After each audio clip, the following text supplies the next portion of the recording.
Hello, नमस्ते. कसे आहात सगळे? छान ना? मी पण मस्त आहे.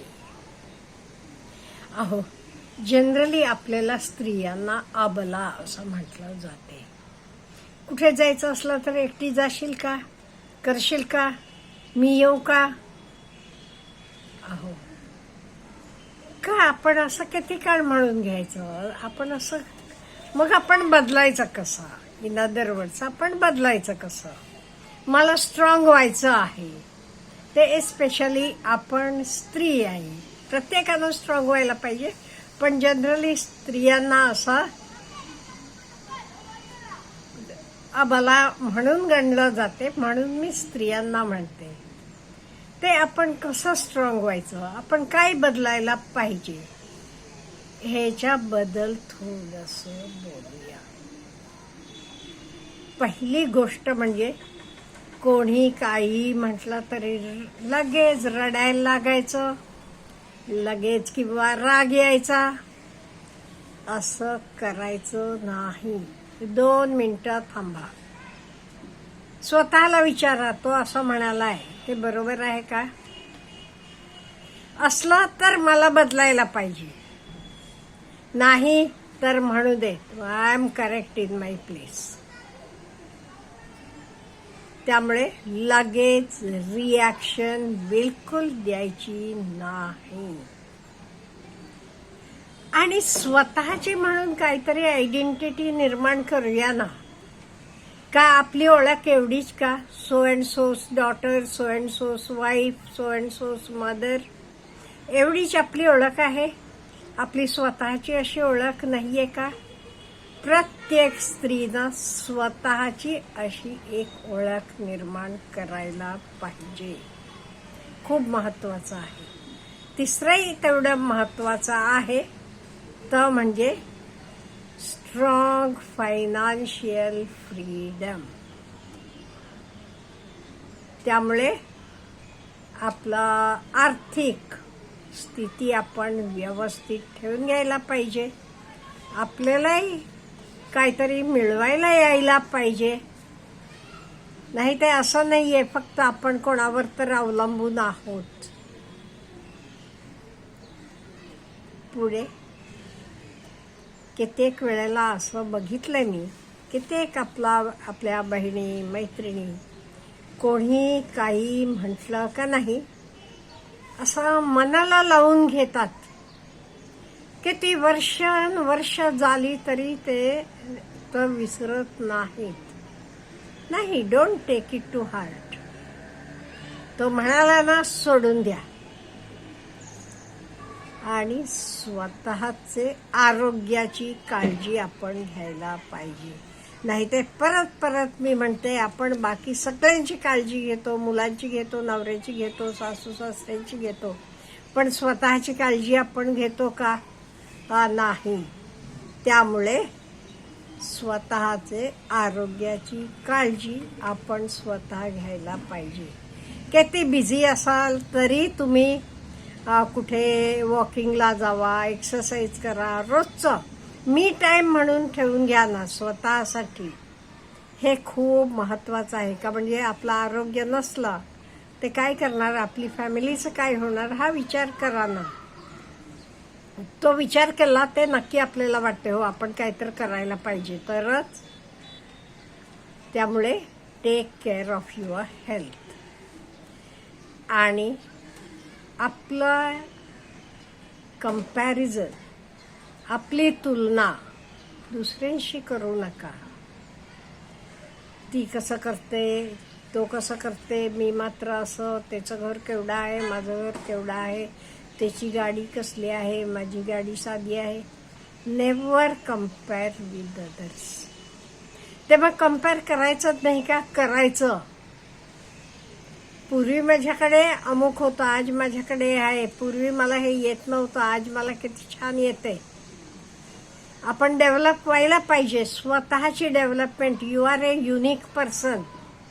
त्यामुळे कधी आपण दुसऱ्यांबरोबर आपली कंपॅरिझन करायची नाही, स्वतःबरोबर मात्र करायची. पूर्वी मला हे येत नव्हतं, आज मला हे येते.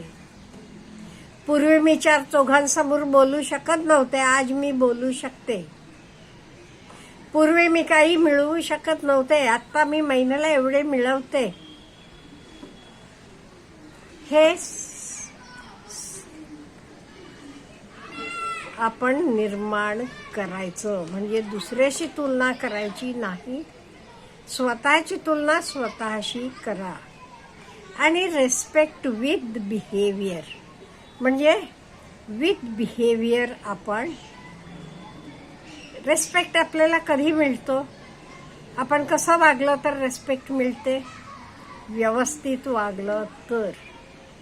त्यामुळे आपण व्यवस्थित वागायचं, ज्याला गरज आहे तिथे मदत करा, उलटं बोलायचं नाही, खोटं बोलायचं नाही. म्हणजे व्यवस्थित वागलो का नाही, नक्की आपल्याला रिस्पेक्ट मिळते.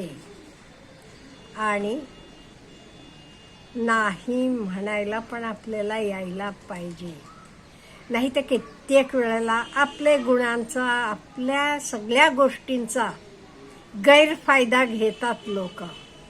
होती का नाही, तिला बोलव, ती करून देते तेवढा.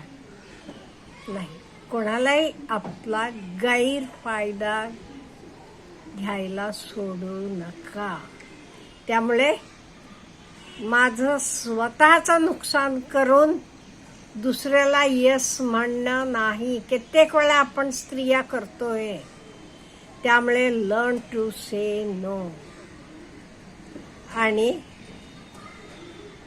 ह्याच्याशिवाय यस कधी म्हणायचं हे पण कळायला पाहिजे. नो म्हणा म्हणजे कायमच नो म्हणा असं म्हणत नाही मी. जिथे गरज आहे तिथे यस म्हणायला पण यायला पाहिजे, पण नो म्हणायला पाहिजे तिथेही आपल्याला स्ट्रॉंगली नो म्हणायला यायला पाहिजे. आणि मेन काय आहे माहिती आहे का, आपण बोलताना कसं बोलावं हे जरासं आपण जाणून घ्यायला पाहिजे. प्रत्येक गोष्टीला राग करून नाही चालत.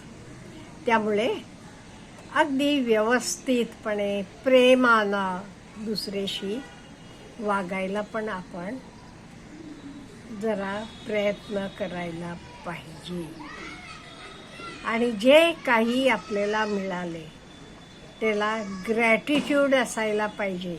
मला चांगले आई वडील मिळाले, मला चांगलं शिक्षण दिलं, मला चांगली मुलं मिळाली, मला चांगलं घर मिळाले, मला चांगले आजूबाजूचे लोक भेटले.